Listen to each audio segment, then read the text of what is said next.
Hey, what's up, everybody? Brandon here to do my live fitness and or time management Q&A 3 times a week, Monday, Wednesday, Friday at 7 p.m. if I have questions in advance. If I don't have any questions in advance, then I skip it and answer whatever comes in the next time. And if I get questions here during it, I'll answer them live. If I get questions after it, then I'll answer the next time. So going to go ahead and tackle some of these. All right, so let's see, John Mark. I tried to tag you, John Mark, so I'll try to send this to you later.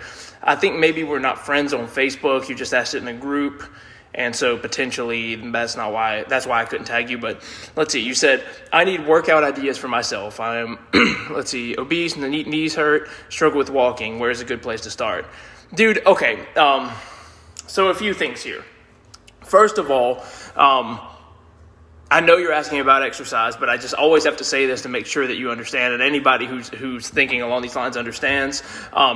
Losing weight, solving the problem of obesity, losing body fat specifically, is about being in a caloric deficit, burning more calories than you consume, right? So that's number one. That's the number one thing you have to pay attention to for weight loss, losing body fat, and that is most easily achieved through managing your caloric intake rather than your caloric expenditure. Okay, so that being said, exercise plays a huge role. It helps a lot. It has its primary benefits places other than just pure weight loss, although it does help on the caloric expenditure side of it, right? So that being said, you mentioned walking is not a good thing for you. It causes, what did you say? You said it causes your knees to hurt. So what I would say with this, man, strength training all the way. And when I say strength training, if you have access to a gym or you can build just a bare bones home gym, it is so key. Let me tell you why. I can tell you a lot of reasons why. I could take up a long time sharing this, but I won't do that. What I will tell you is if you commit to strength training. And when I say strength training, I mean some of the main movements. It can be body weight, but I would prefer it be weighted, whether it's barbells would be my preference. Second would be dumbbells. And after that would be either like bands or body weight or something like that. Machines fall in there somewhere, but they'd be kind of down the line for me. So what I would suggest is some kind of strength training, resistance training for multiple reasons. Number one, it's low impact. So walking, running, jogging, things like that, there's the impact involved, even if it's light. It's that repeated impact that usually is what causes people with knee issues to have that pain flare up.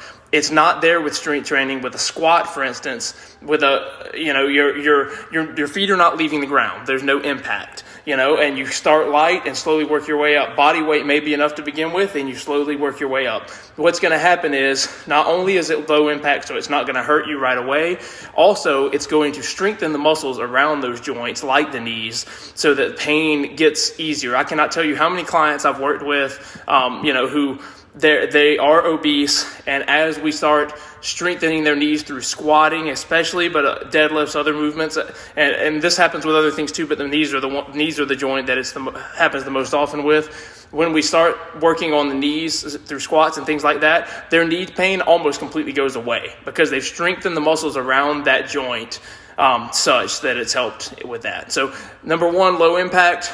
Number two, strengthens the muscles around those joints, so that helps a lot. Number three, strength training. It's this common myth out there that people think I just need to do a bunch of cardio when I lose weight, and then if I decide to bulk up, I'll do strength training. It's just a myth, man. Like if you lift weights and you add muscle mass, the more muscle your body has, the more calories it burns, which means the higher your metabolism is, right? So if you're sitting on your couch right now watching TV, and then you start strength training and you build 10 pounds of muscle in 2 months. 2 months from now, you'll be sitting on your couch doing the same exact thing, burning more calories at rest than you are right now because you have more muscle mass and muscle consumes more energy. So those are just 3 of the top reasons. I could go on and on and on. If you check out my website, woodruffitness.com, I have some blog posts on there that goes more in depth on that, or I'm happy to talk about it with you, man. But honestly, strength training would be the way to go. Low impact, strengthens the joints, helps you with long-term weight loss. All right, let's see here. Moving on, Ben says, do you have any small time management techniques that are easily implemented? Let's see, he talks about I don't want to throw out all his personal stuff here, but how his wife uses a planner. He's got a lot of stuff going on. He's very busy. Dude, okay, so let me take a sip of water here. What I will tell you, man, so my life is very busy as well. I'm married. I have two young daughters. I have my own, I'm self-employed. I have 2 businesses that I run alone, and I'm preparing for church planting. So I have a lot of different things that I'm trying to juggle as well. Maybe not as much as you, just from what I'm reading here, with some of the stuff you got going on, man. But honestly, I'll give you the 3 things, time management wise. I can go way more in depth on all of these, but I'll give you the top 3 things that help me, and have helped a lot of people, that I've talked to and helped work through this kind of thing. Number 1, create a list of things you have to do, right? And I like to put those into 2 categories, dailies and to-dos, right? So the dailies are literally, it's the stuff you do every day, obviously. Not necessarily every day, or regularly, maybe 3 days a week, 4 days a week, or every day. So things like, a workout routine, things like brushing your teeth, which most of us do anyway, but all the stuff that's just daily, have that stuff, and then have the to-dos that are kind of like the things that life just randomly throws at you, things that, upkeep of your house or your vehicle or your legal documents, just all kind of the random things that pop up that are to-dos that are kind of like one-offs, but they're not a daily. So write out all of that each week, right? So on a Saturday or whatever day is convenient for you, write out all the stuff you got to do that week, to-dos and dailies, okay? Next, create a time block schedule. So and this is it takes some time up front, but you literally only have to do it once, and then you just revise it little by little, do little tweaks, right? So step 1, write everything out. That's the what I have to do. Time blocking, number 2, is the how. This is how it's actually going to get done.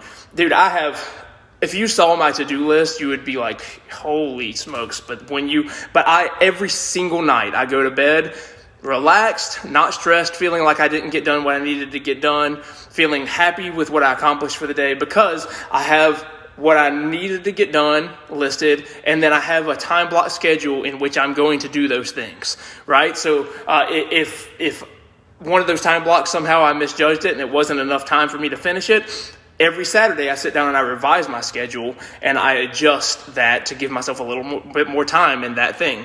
So that's step 1 is the what is write out your stuff in to-dos and dailies. Step 2 is create a time block schedule in which to actually get it done. And step 3, this is called the Pomodoro technique. I've mentioned this before, but you've probably heard of this. It's basically you set a timer and just kind of race the clock to try to get things done. This is based off of something known as Parkinson's law, which states that work expands to fill the time allotted to it, right? So if I say I'm going to do my workout, I'm going to give myself a 2-hour time block. I'm going to take 2 hours. I'm going to sit there and I'm going to, I'll do a set, and then I'm going to go over here and, reply to some messages, work on something on my computer, whatever, go do another set. I literally have done this. And but if I say, all right, my workout's going to take 1 hour, I'm going to get that same stuff done in 1 hour. This applies to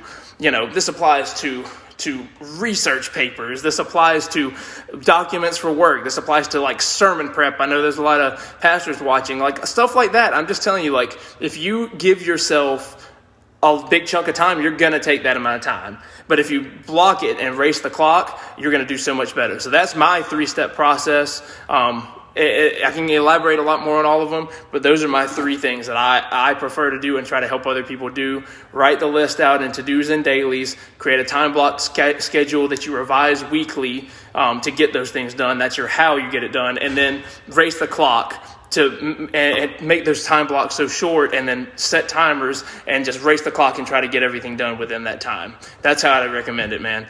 All right, let's see. Matt says, is it possible to do any sort of weightlifting, or am I being wise? Okay, so I didn't want to throw all his business out here. He's asking about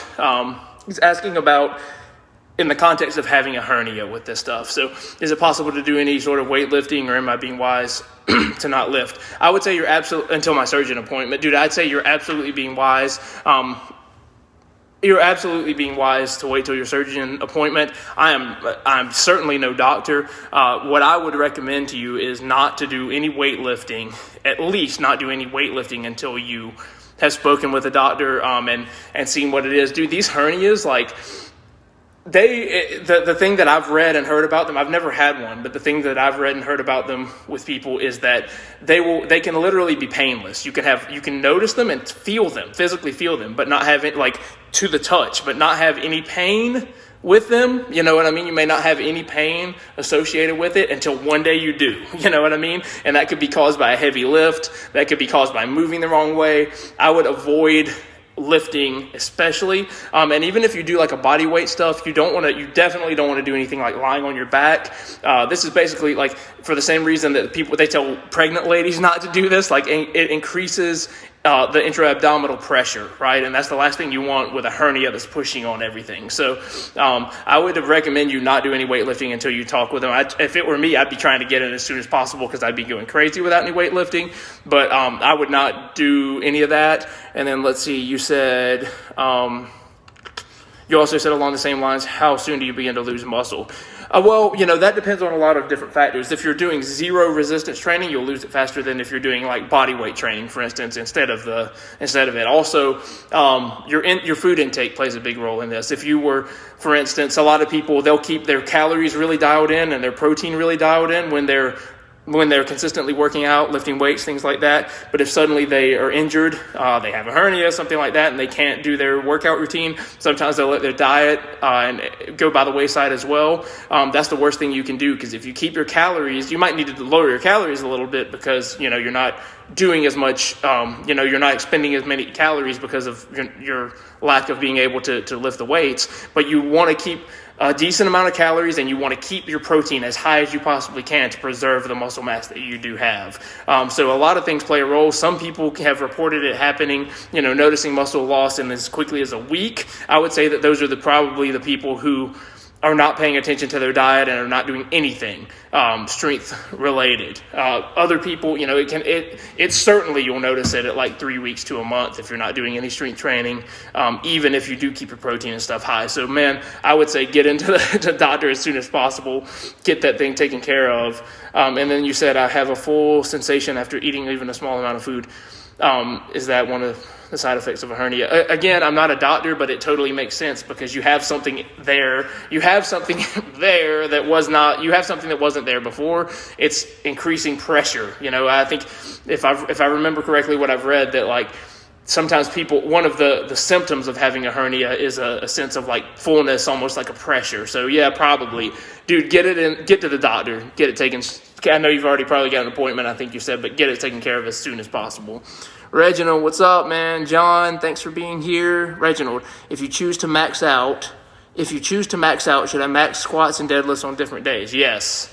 You don't, it's not going to be a true max if you do them both on the same day. You know what I mean? If I go over here right now and I max out on squat, I assume are we talking about a 1 rep max? I assume so. Let me know there. But, if I or even if I go for a 5 rep max, any max, really, it applies. If I go over there and I try to max out on my squat, and then I decide to just give myself a little rest and go over there and max on my deadlift is not going to, it's not going to be a true max as if I'd gone into it fresh. Okay, good. Yeah, man, you definitely would want to, if you're trying to test your max, I personally would recommend doing them on different days. Cool.